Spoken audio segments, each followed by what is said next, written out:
What is up, everybody? Welcome back to Soccer Wise with David Goss and Tom for another big show coming off the international break, heading back into Major League Soccer. Tom, we're in the stretch run. I keep using the phrase endgame, which I had never used before. Then Garth became an alpha. Garth used it when I think Seattle won CCL. And I was like, isn't that from Avengers? And then I never actually looked it up or used it correctly. And now I use it a lot and I've still never looked it up. And I think I'm just going to choose to be ignorant about it and continue to incorrectly use it for the rest of my life.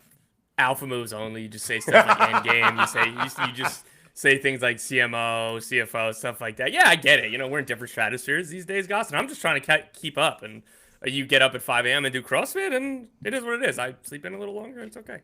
Yeah, but then you shatter the interwaves with breaking news around U15 national team losses, USMNT signings, and Orange County S. Listen, David Goss wakes up at 4 a.m. Guess what? 4 a.m. to 10 a.m., that's day number one. I've already done one day before you woke up and got out of bed. I'm on to day number two by lunch. Here's the thing is, so I work in consulting. I don't know if you know about this. And what I do is I consult with someone for $90 an hour. And if I do 5 of those, now I've made almost $500 in 5 hours. And what I'm doing is I'm making $2,000 a day. I'm moving those $2,000 into a fund. And if you want to make the same amount of money, if you pay me, I'll bring you along with me. This is my full Miami mode. This is who I am now. The video you recorded for social, that's what it felt like. Yeah. If only you had a tailored black on black or white on white suit. That was the only way that it would have been better. Yeah. Standing on the balcony. Listen, dude, you the decision is yours. If you want to be great, choose to be great. If you don't, then you don't. How many influencers live in your building other than you? I have a lot. Other than you. I think I probably have the least followers of any person in my 50-story building that I live in on any platform in social media. It is like full on out. The best is when you see them with the 1 pound weight, just like explaining how to do a workout. And it's like, are you going to work out after that? Or are you just going to do the 1 pound weight thing? Whatever. To each their own. To each their own. We are very excited about the show to come. We have a big week already here at Kickback at SoccerWise. Me and Jordan Angeli have already broken down the Jaden Shaw trade, which was mind-blowing on Monday night. Tom, I'm a little bit sad that you weren't able to break that news as well. $1.5 million across allocation funds. The record trade in NWSL by more than double Ali Sentnor last month, which was $600,000. So we talked about that, and Bay FC moving on from their coach. Myself and Susanna Fuller did a Kickback Committee show where we talked about all the great stories that happened around World Cup qualifying in CONCACAF, in Africa, across Europe, across Africa, all the different things. I said Africa twice. I couldn't remember the third continent I was going to say, which was South America. Great start here. But all the wild and wacky stories. I'm getting excited about World Cup stuff. I put in my bid for tickets yesterday. Did you do the same, Tom? A capital J's, we go in the press box. Oh. You're going to be sitting midfield right behind Carlo Ancelotti. I'm going to be squeezed between Tenorio and Doug McIntyre, just loving life. It's going to be perfect. Hey, at least you won't have to take a train 18 hours across Russia to get there. There's been worse World Cups to be squeezed between Doug McIntyre and Paul I would Tenorio. love to be on that train ride with Paulie and Doug. That sounds electric to me. That sounds like the highlight of the trip. I did one of those trains from Moscow to St. Petersburg. I figured that wasn't just something you pulled out of nowhere. I figured that was no. experience. That was the way people were getting around. Yeah. Russia. I was just picking a different country, and it was like not air conditioned, which is ideal in June and July. And even in Moscow? walked through the train at one point, and there was like people cooking food on open flames in cans. Hell yeah. And like babushkas with the whole outfit on and stuff. It was a wildlife experience. So World Cup coming. We talked about that on Kickback Committee. And we did some USMNT on our show on Monday, but we're going to do a little bit more today. And then we're going to get you reset for Major League Soccer. For the most part, teams have 5 games left. It's MLS, so some teams have 9, some teams have 5, some teams have 6, some teams have 7. We have a lot to talk about in all of that, so we're going to get you reset, recapped, and as I said, Tom, of course, always breaking news. Let's start with the U.S. and Canada, and let's just ask the big question. Did we learn anything against Japan for the U.S. men's national team? It was a 2-0 victory. They scored goals. All of it was more fun. What did you take away? So even before getting to the more important point of did we learn anything / what did we learn, it was just nice to have a day where the sky wasn't falling down. It didn't feel like everything stunk and there was no light at the end of the tunnel. Yes, Japan had a rotated lineup, but they're still a very good team. And they did bring on a lot of those like key players. Everybody but the attacker that had played for Sociedad, Kubo. I don't blank on his name there. But for the most part, like Endo came in. This is still a good team, and there is space for both to say yes, this wasn't their best 11, and also being like, it's nice playing well and winning, right? Like, so just enjoy the win, even for a day before all the criticisms come in or all the and again, those are fair and worthwhile. But first and foremost, wasn't it just nice to have a win, guys? Yeah. It was cool when they scored a goal.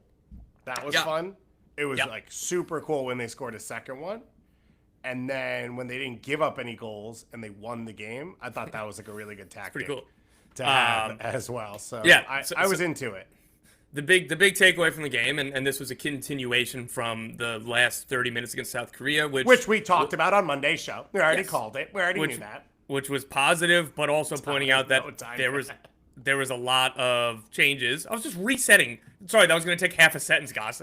Making money moves at all times. No time to look in the past. That was a continuation of the back three, and essentially those three players. That was the foundation, plus Matt Freese as a goalie. It looked really good. And I think the best look for this group and for this team is a back three, because what the fullbacks, wingbacks are really good at is attacking. Where they struggle is defending. That's Arfston, that's Dest, that's Freeman. I think the only player who can truly go both ways in a back four is Anthony Robinson. And even at that, like, he's more of like verticality, like more like Freeman rather than like Arfston and Dest, who I think can eliminate players off the dribble. So I like that, and I like the foundation of having Tyler Adams sitting in front of that back three, or having the freedom to kind of go press forward. And then Pulisic, doesn't have to play as quite a winger, but he doesn't have to play as quite a 10. I love him in those half channels. Then there is freedom to, okay, maybe we could play two forwards at once, or it's Pulisic and Tillman, or it's Pulisic and whoever, right? I think that this system has the best chance of both a baseline floor and giving attacking freedom to the most important players. So I do think that is the biggest takeaway, and the most important thing from this window here is that I really hope we see the back three continue. I agree with you. I do think so. I don't know that it fits all the talent best possible, but I think it's a proper acknowledgement of like, we're not going to blow teams away and open up the game and take teams on. So therefore, this is the best situation for talent and tactics, which is we're going to be a little bit more defensive because that's where we are now. Like, we're into September of 2025. We are not going to create this cohesive flowing unit by June of 2026. And if you acknowledge that, then you step into a format here where, okay, if you're going to be defensive, you're going to be more solid in this setup. And then if you're looking at your team and you're saying, what's our elite talent that we want to take advantage of? I think it's fair to say that the fullbacks and wingbacks are that, where maybe a few years ago you would have been like, well, we have to get Gio Reyna, Timothy Weah, Christian Pulisic, and whoever else in the best position possible. That might not be the case in this setup, but if you think Dest and Jedi are the keys to your team, then that is the case. And I think that's a huge question that you have to answer, because I think I agree on Pulisic. Like, there's a lot of spaces he can take up in this that are comfortable. He is not an elite 1v1 chance creator out on the wing, or he hasn't been for the U.S. I think maybe some of that is the amount of attention that he gets. Maybe also how predictable Jedi's movement is. Not that it isn't effective, right, but like right. You always know he's going outside. And maybe Pulisic sitting inside gives you a little bit more threat. I don't know that that's the case for all the other attacking players, but we're kind of at the point where like none of them have elevated their game and carried the team. And so fitting the formation for Timothy Weah, or if it ends up being Arena or Diego Luna or whoever else, that's not the point of what you're doing. Like, those are not the guys you're building the whole thing around. Still need to see Weston McKennie in it. I think Yeah. that's like a big piece of it because his runs out of midfield, that's where he's most dangerous, and still need to see him fit into it. But I think it makes them defensively solid. I think, as you said, it makes the game predictable and easier. I have said many times, I would like to see Dest come inside and be in possession centrally and then go outside. And like, I think this allows him to do all of those things. And if it's not those two, it could be Weah, it could be Arfston, whoever else it is, Freeman, whoever it is. I think all of that talent is more dangerous in this setup and can be game changers for them. Yeah, and it will create, or has the possibility to create some headaches for Pochettino of, all right, like in that left wing back spot, do we want Anthony Robinson? Do we want Arfston? Do we want Tim Weah to be there? Because I don't think Tim Weah makes sense at all in that like half space line where we're talking about Pulisic, we're talking about Tillman, we're talking about Zendejas or whoever else, Luna, that might get a run. I don't think that Weah's game fits that. He fits wing back in this system better. But Robinson is, I think, behind Pulisic and Richards, the most, and Adams, sorry, the most accomplished, high-level, consistent player in this pool. And this doesn't exactly fit him. Like, do you play him at, like, left center back? Is like they didn't inverted fullback type thing? And then where does Ream play? Does Ream play? Like, there are a couple knock-on decisions that get a little bit awkward. But I think for the greater good of the group, this is what makes the most sense, and we'll see how it goes and where it lands. McKinney, that was a good point.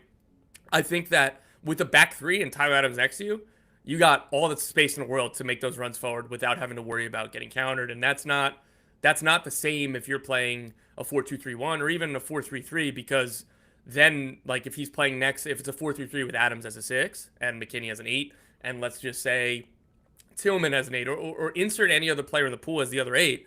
Well, really only one of them can go because the fullbacks are both going to want to get forward, and then you're exposed. So for me, this still allows McKennie to do kind of what he's best at, even if the fit doesn't look like that on paper. Yeah. I think in practice it plays out that way because there's the back three will be home, and Adams is there. And with those four, and when that fourth guy is Adams, you can take more liberties in attack. Kevin Morris in the chat says, how crazy would it be to try Dest in that right attacker spot with Weah as the wing back? I have said many times, like, I think the U.S. could use Dest in a lot of different ways. Yes. I think most of it will come from his movement out of a right wing back position, because I think partially it's like him being in the most natural positions, but it's not outside the realm of like player plays here for their club and then plays in a separate style or a separate position for their national team, whether it's moving more central, whether it's moving higher up the field. Like, we have seen it for some really high level players who are different than the rest of the pool, or better than the rest of the pool. The problem with Dest is like consistency. The reason you like can't move him central and people don't, I think, is because I don't think he's locked in often enough to be reacting at all times. If you move him higher up, maybe it works, but in that scenario, you're sort of swapping him and Weah, and it's fine. We're talking about starting positions then, right? Of like the game develops all the phases of the game. They're in different areas. They're in different moments. Like, you're probably getting that a lot of the time, but I think it's a good question. And I do think that if you change your setup a little, you start to get to play with all the tools that Dest has. And I do think that's difference maker stuff for the U.S. because, again, none of the other attacking pieces have elevated their game to consistently be good enough to be the reason that you're building it all around outside of Pulisic. And so if Dest is going to do it, then you can give that opportunity and you can go after it. So let's talk about some of the players that we want to watch here and some of the players that we're focused on coming out of this, Tom, because now we're back into club play. For me, it's Florian Balogun. Like, yes, I'm watching Monaco games. I was going to anyway. I want to. I think there's some other players around there, but like, I said it twice now this week. It's his spot right now to lose. I want to see how he plays. I want to see where he looks comfortable now, having come back from injury, being a starter, and I want to see if he's finishing his chances. Completely agreed. We talk ad nauseum about the number 9 spot with the national team. Balogun in the, what did he play? About 100 combined minutes. Really easily looked better than Sargent, looked better than Downs, though Downs didn't have the same run. He's a better player than Downs. I think Sargent's best can compete with Balogun, but we haven't seen it for the national team since I think before the 22 World Cup. So we're talking about that in theory. And then again, of course, like Ricardo Pepi, when he gets back into the national team, when he's completely back from injury, as he is now, and has a little bit of run of form and gets to play, we'll see what that looks like. But for right now, it is Balogun's spot to lose, and that's somebody that you're right should be the focus because it's such an important position and it makes things a lot easier. And even Pochettino coming out of the South Korea game saying, hey, like we need to be more clinical in both boxes and saying, hey, we played better, but they just were better in both boxes. I still disagree with, but what makes the game look easier and makes those underlying stats look better? Forwards that score. And Balogun, I thought he was really, really good against Japan. One for me is Tim Weah. It's more about his positioning, honestly, and decisiveness in a final third. It is difficult to, it's super valuable how elastic he is with his positioning, and he's so intelligent and he's so good at so many different things. But part of the issue is all right, you're playing left back. That's a different set of responsibilities and even mentalities than when you're playing winger. And that plagued him against South Korea. His decision making wasn't great, and his final third end product wasn't great. So for Marseille, he's played his 2 starts have come at left back and left wing. Yeah. So I think we're probably going to see that's what makes him so valuable to a club like Marseille. But that kind of makes it a little bit more difficult for when he comes back to the national team because he's playing a different role than he plays for club, or particularly when this team plays 4-3-3, he's a winger. He's not a left back. He could play wing back. That's why I think that makes sense in the back 3 system. So I'm curious to see if he does just start getting a consistent run of game at any one position. I don't think that's going to happen because, again, he's such a valuable squad player starter because he can allow other players to come in and out of the team. He helps so much with rotation because he can play so many different positions. So I'm fearing that it's going to be more of that. And it's great for him, and that's most important because that's why he's playing at a team like Marseille. That's why he was at Juventus. That's why he's had so many opportunities in his career. But for the national team specifically, it doesn't do him favors. Yeah. For me, it's the center backs because if they're going to play 3 in the back, there's an opening. I know people feel strongly about Tristan Blackman's performance in the first game. I think all of the issues came in a back 4, not a back 5 or 3, whatever you want to call it. And so that now shifts it, and he has played that for large stretches of time, both with LAFC and Vancouver, and his athleticism is unique. But my guess would be it's not his spot. And so I think there's a number of players. We'll talk about Miles Robinson coming up in our MLS segment, but that's one of the players that's going to be in that conversation. I think Mark McKenzie makes a lot of sense in a setup like this because I think he can fit in to that right center back spot. He's comfortable in possession. There's a little bit more freedom to step forward, but also has the ability to cover over the top. And reminder, you're going to be covering for Serginho Dest a lot, and it's easier as a third center back, but it's still work that you have to go out onto the sideline and be able to defend in those spaces. But also the 3 in the back, it brings Austin Trusty back in the conversation. That's where he's had his success. Yes. George Campbell, if he has a good year, could get around there. I think Cameron Carter-Vickers now in this type of setup could be more useful. You need a third center back, so it puts pressure on this now where you're going, well, we only believe in one of our center backs, and now we need 3. But I also think it brings other attributes and other styles of center backs back into the convo, and that there are more of those in the U.S. pool than the lockdown belief starter. Yeah, no, that's a really good point. Because again, it is Chris Richards and then everybody else, and I think Ream is the obviously the first choice pairing with Richards. In a back 3, I think Ream thrives. But so that also brings this is going to change 100 times between now and the World Cup, but it's fun to do anyway. Coming out of the September camp, what each of our kind of best choice 11 is for this national team. And for me, starts with the back 3. Matt Freese, I thought he was good in this window.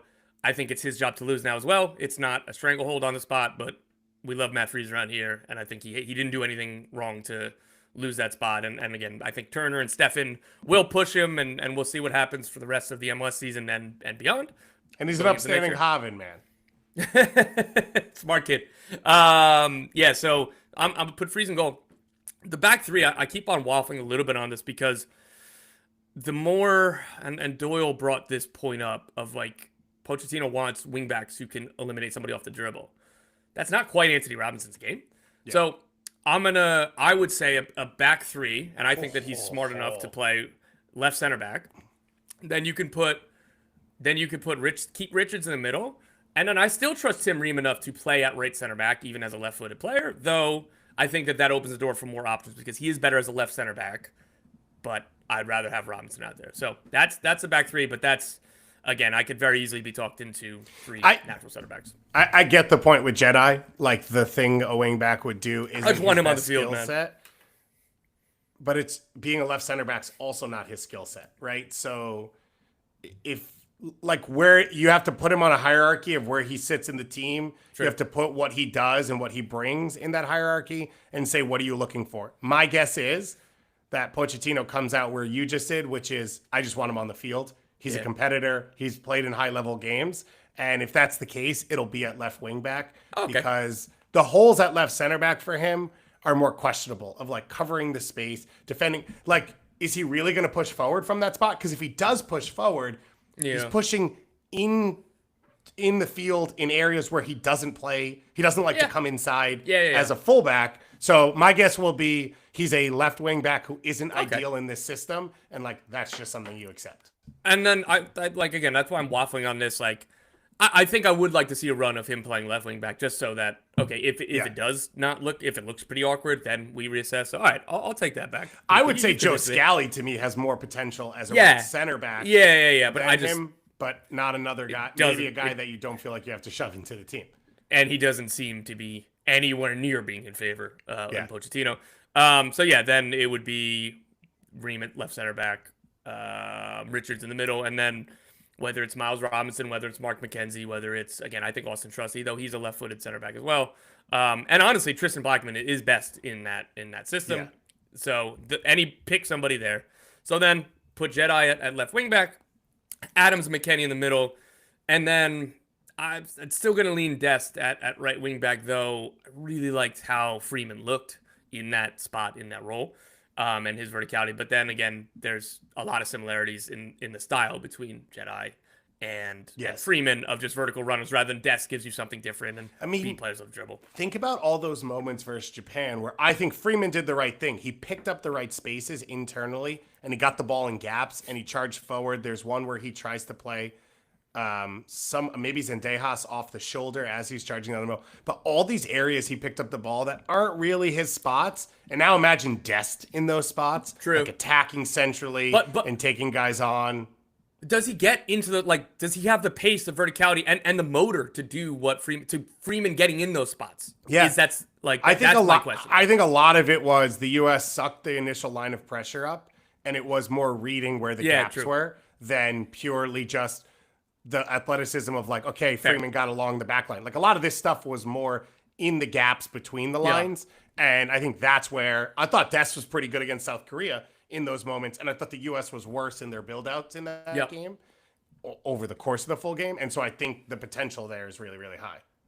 Again, I think that's fair too. So, and again, like with Dest quality, as much as I really, really like Freeman, they are different players. So I think that can help with decision-making or game states and stuff.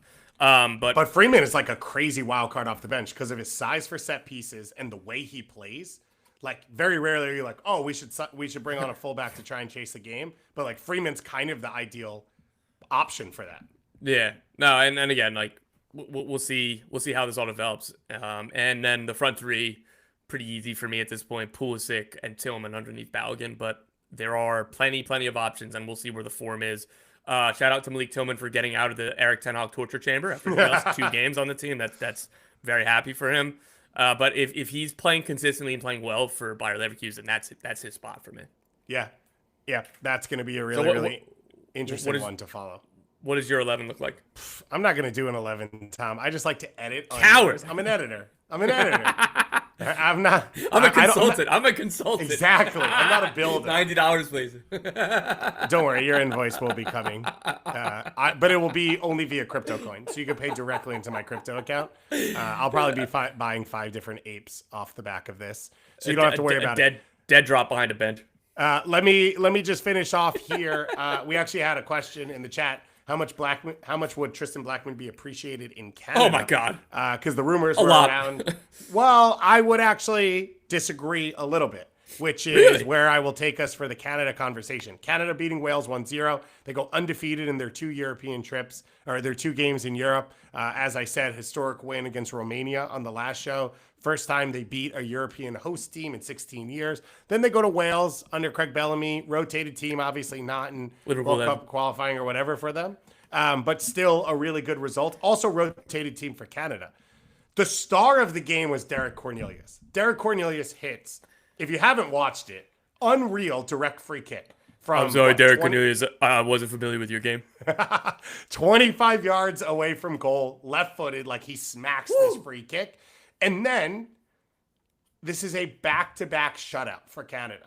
So Derek Cornelius plays center back, helps lead it from the back line, rotations in goal, rotations at fullback, not having Moise Bombito as your partner, and they're still able to see out 2 shutouts, and a huge part of that is Derek Cornelius. I say they wouldn't miss Blackman as much because Moise Bombito and Derek Cornelius are the starters. Like, he would not be a starter on this team. So you'd always take death, although DeFurgaloo's whatever.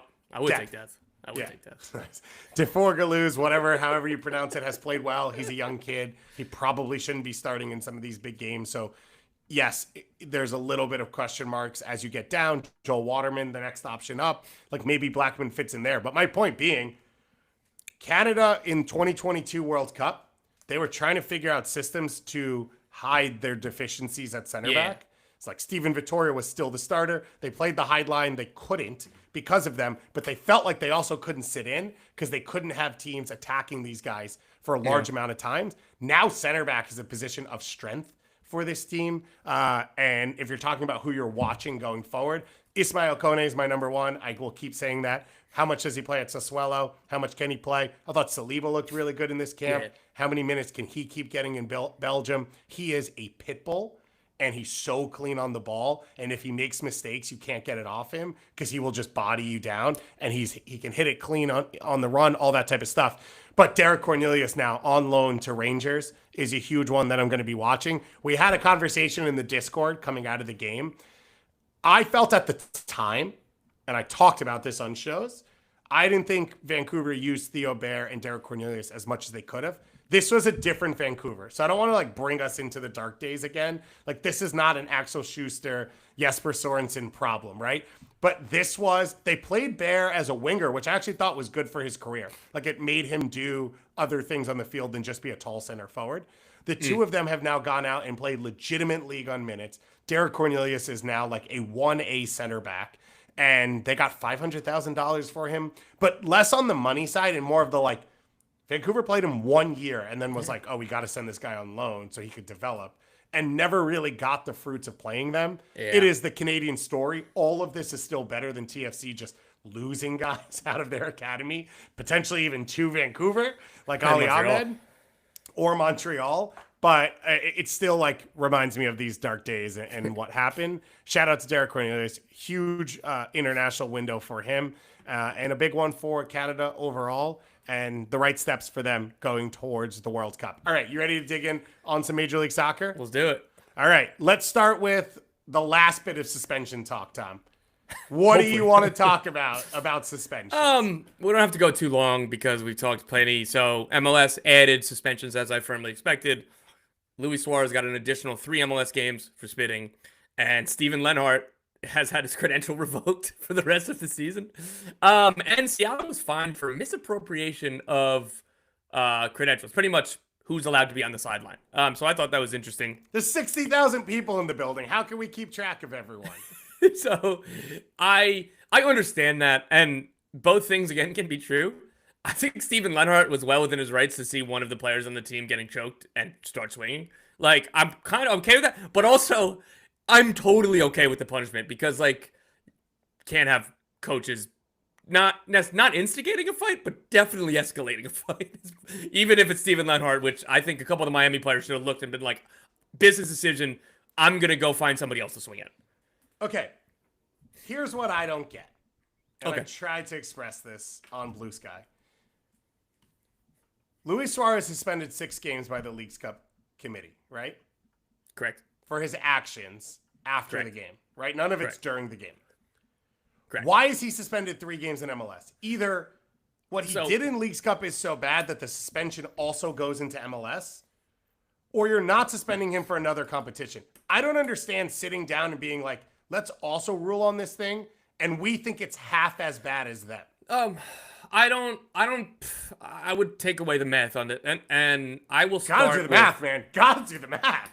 Well, then we're gonna get into these. Well, like, it was 6 games for a racial slur, 3 games for spitting. I don't want to get into any of that. I didn't. Let me get my notebook. Yeah. I think Michael Scott says there's a rubric on the inside. How does this translate? Yeah. How does a star equal a plus sign? Let me start. You earned that sip of coffee. Let me start with Suarez. I think should have been suspended for longer by MLS. I don't think he should have been banned forever, as some people are calling, but I think while this was this was aligned with previous spitting suspensions. I think this was a great opportunity to set a new standard for if you spit in an old man's face, you should be suspended for a while. And you could point to say, well, 6 Leagues Cup games plus 3 MLS games, that's a total of 9 games. But I don't 2 different entities. Exactly. And again, we've been assuming all year long Suarez isn't coming back. And that's just an assumption. We don't know that for sure. But if he retires this winter, it's just a 3-game suspension. Yeah. Because there was always that possibility. Same thing with Busquets. Busquets getting away. Orlando finally finally figures out we don't really care about Leagues Cup next year, which may be forced on them if Suarez doesn't retire. And then he would be like, if they get grouped in Leagues Cup next year, then his suspension continues to 2027. Wild, right? Now you're on the Cuauhtemoc Blanco, Clint Dempsey. Hey, by the way, check the top of the press release every single match week just to see when Suarez is stopped. If he comes out of retirement for another team. So for me, it's not enough. It's not enough. But again, I think that there was somewhere in the middle of 3 games is too low. Banned for the rest of the season, I think would be too much. And again, I'm not defending the actions in any way, but you can't just be punitive. And then the MSPA has to be involved with suspensions too, right? So you need to take that into consideration. And their job as a union, just like the NFL's union, just like MLB, is defend the player and try to have the precedents be set at the lower as low as they can. That is their literal job. So on the precedent that was set, spitting thing, whatever. So one, Ache keeps getting brought up. He did not spit on anyone. He spit at someone, which I do think is different. I get it. It's bad. The other thing is this is fairly reprehensible of he stood on this guy's foot, pulled it. All of this is more embarrassing and worse than doing it to a player and doing it in the heat of the game. I think that's a great point. It's almost premeditated. And again, he started the entire melee. Right. By his him and then Busquets. And by the way, I think Busquets had to have gotten at least a game, and he did. Yeah. And I don't love that. So Maxi Falcone getting away from Leagues Cup and this with nothing is highway wrong. He went to the committee thing. He's like, that wasn't me. That was Maxi Falcone. You got to go talk to Falcone. I'm just Falcone. We're 2 different people. Yeah. Here is my point, though. If you are saying this is under our jurisdiction to punish, then it is the full actions of what occurred. And if it's not, then you don't. And this weird in-between space of all right, we can get away with, we'll do a little bit because it's not our thing.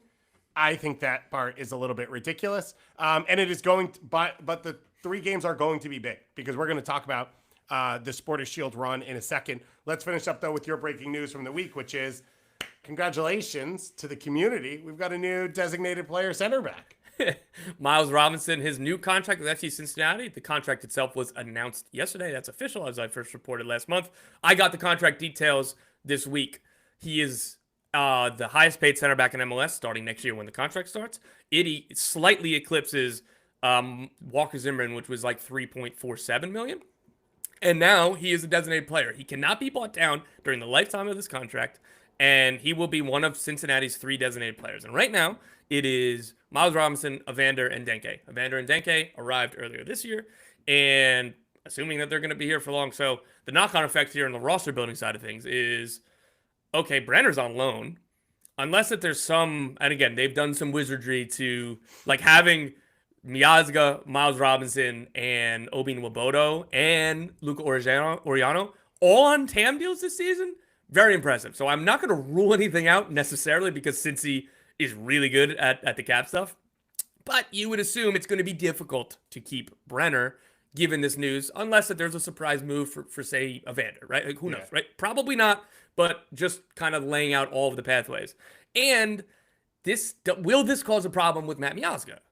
Is he going to look at, hey, I won Defender of the Year. I was the one who came here and instilled a new culture defensively. I'm the one who turned the tides. Why is he getting now almost double than me? That's something that you have to worry about as well. And it brings on more questions in the future. My starting point here is Miles Robinson is one of the best center backs in the league. When The Athletic does their anonymous GM survey, he's either first or second in each of the last 3 years, something to that effect. He is, in his prime, really, really good player. I understand the criticisms of making, of just the roster building theories of making a DP center back, particularly with how good this coaching staff is defensively and how many times the front office has brought in Hadabe and Flores and Mosquera, and like Hagelin's been very good. They have done, so it's like, hey, should we be investing the resources here? Yeah. I will come back to fair questions, fair concerns. Miles Robinson is one of the best center backs in MLS. I get it. I would. Okay, so one thing on the Miazga thing. Miles Robinson's played 49 games for Cincinnati in the last 2 years in league play, and Miazga's played 35. Like, yeah. Part of the reason Miles is going to get paid is because he's been the reliable one for them. And that's injuries, but that's also the off-field stuff, right? If you get yourself suspended, like, that's being unreliable. Now, neither of them have been flawless in those two categories, but there's a clear difference. And then the other thing is, like, yeah, sometimes you sign a contract and that's the one you play on, and then they bring in other talent. I think this is clear, and we've heard it. I mean, Chris Albright said it on this show. Like, they're in win now mode. That's what this is to me, is like bringing players in. There's so much time it takes to get them situated, to get them at their peak level, all of this. And they are thinking we have to keep the group together because we are like head down. And this is going to come up because they've been in bad form. But like, we're probably talking about 14 more months of them saying, like, we are in win now mode. This has to happen now. And maybe Denke extends that window if he, like, Goss theorems next year and really hits and he's young and he wants to be there, and, like, you could build some of the rest around it. But just because of the roster mechanisms, like, you're just not going to be able to keep all these guys around forever. And so that's what this sort of reads to me. You also take away the transfer fee.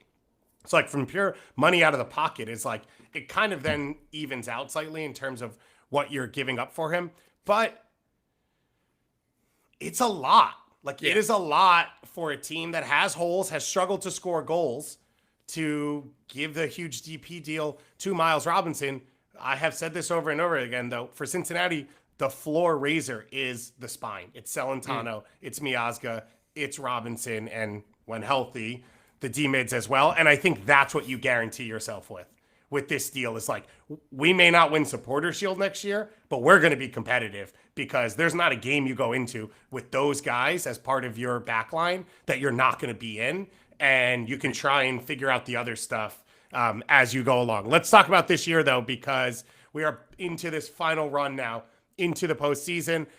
We have a Supporter Shield race, not exactly as we expected it to be. It is Philadelphia and San Diego right now as the runaways, as the two contenders, with the potential for Miami to get into this. So Miami has 4 games in hand to catch up on these teams. We feel like they need to take at least 9 out of the potential 12 points from that to get themselves back into the conversation. If they took 9 points out of the games they have in hand with the way things stand right now, they'd be 2 points off the Supporter Shield on even games played at the end of that. They'd be in second place. They would jump Cincinnati. They'd be behind Philly in the East, and they would be 1 point behind San Diego for the overall Supporter Shield race. To do that, Miami now plays 3 straight weeks of midweek games. So they have, after Charlotte this weekend, Seattle coming into the building on Tuesday. Yeah, you heard that one right. You have Seattle coming into the building for a Leagues Cup Redux. And then you have NYCFC away. And then, I don't know how I wrote this down. What did I write here? At TFC? Yeah. Where am I? Oh, I'm 1 line away. That's why.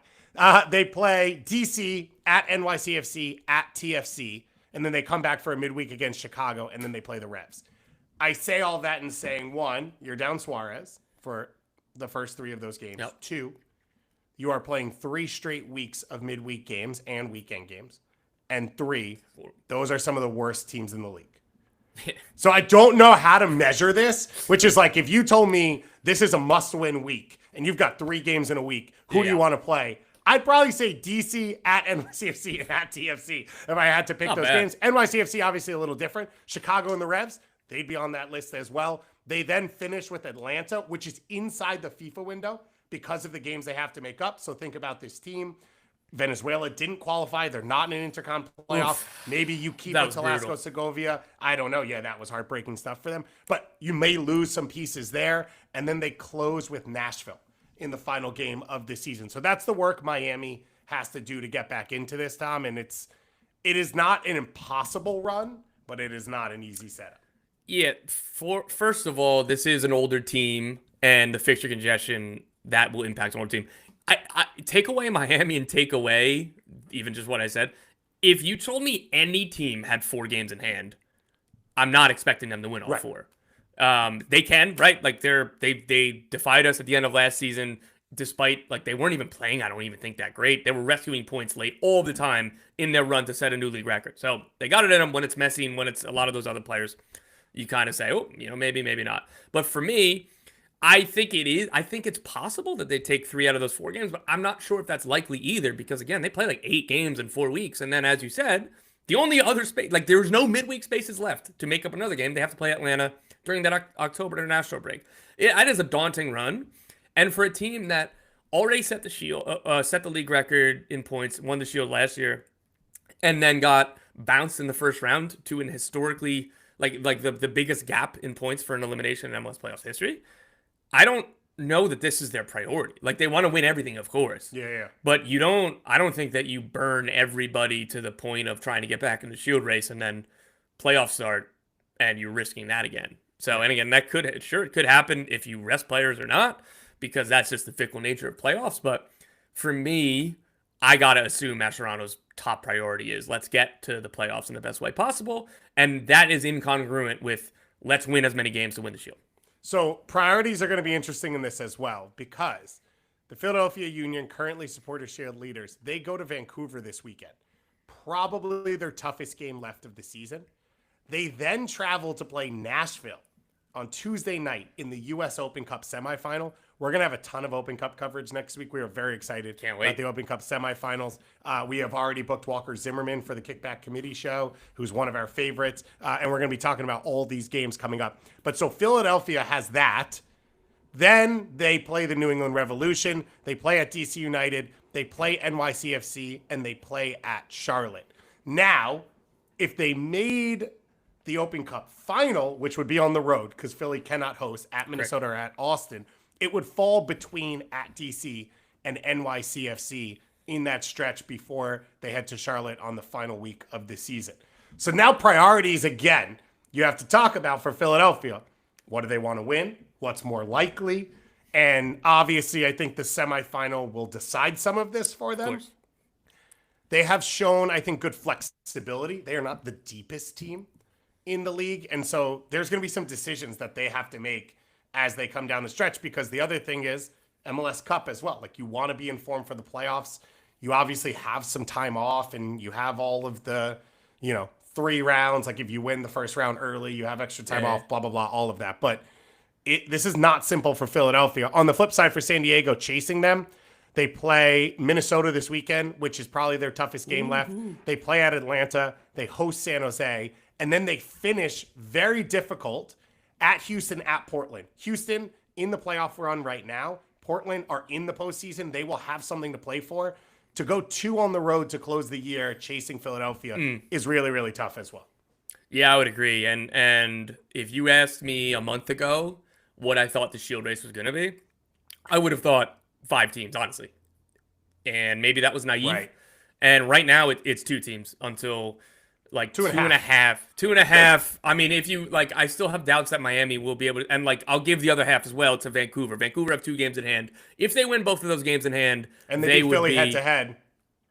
Yes, right. Then that's very important. So I think Vancouver are still realistically in the race as well. But still, Cincinnati's cratering over the last month has been, I was very shocked by. They got shut out in I think 4 of the last 5 games. And again, Nashville is a little bit off the pace now as well. So it's coming down to maybe 3 teams. It's still going to be, hopefully it'll still be fun because it should still go down to the final day given how close the top 2 and potentially Vancouver and potentially Miami are. But for me, this was shaping up to be like, oh my God, there's 7 teams that could realistically win this. And, teams have fallen out. One thing to note on Vancouver, they play the second leg of the Canadian Championship semifinal next week. Oh, yeah. Against Yeah. And if they win that, they'd be into the final, which is single game, not 2 legs. But that would be on top of the games they have to make up, which one of them is Orlando in the international break. They would have an additional game thrown in there as well, plus that extra one. So a lot of games for them.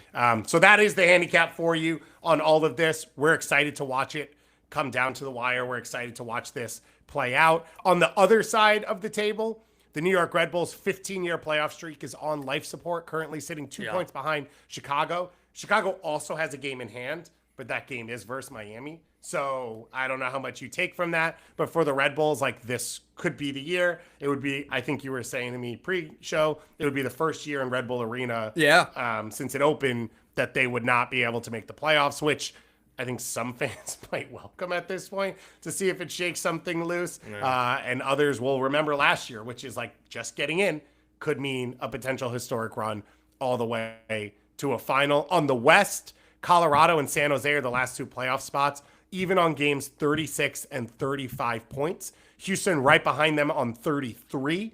And then RSL are 4 points back, but with 2 games in hand.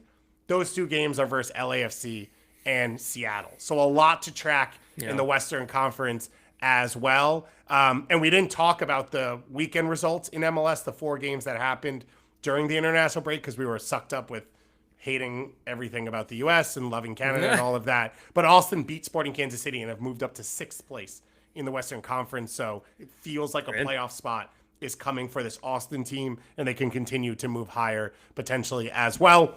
This week, some big games coming up this weekend. That Philadelphia-Vancouver game and that San Diego-Minnesota game, those are both in the late window on Saturday night. So it is going to be an MLS After Dark classic. I will be on watching it on all of our socials as well. So you can hit us up, SoccerWise HQ, Kickback Committee, or if you haven't yet, subscribe to our Patreon. It gets you access to the Discord. It's the place to hang out and watch MLS. And then Cincinnati are hosting Nashville. Cincinnati have been in a tailspin. Nashville, eyes on Open Cup, but I can tell you from the conversation with Walker Zimmerman, like, they know that this is a big game and that they've got some action that they can make in the league as well. So those are some of the big games to watch this weekend. Tom, you want to pick a winner? You want to pick a playoff team?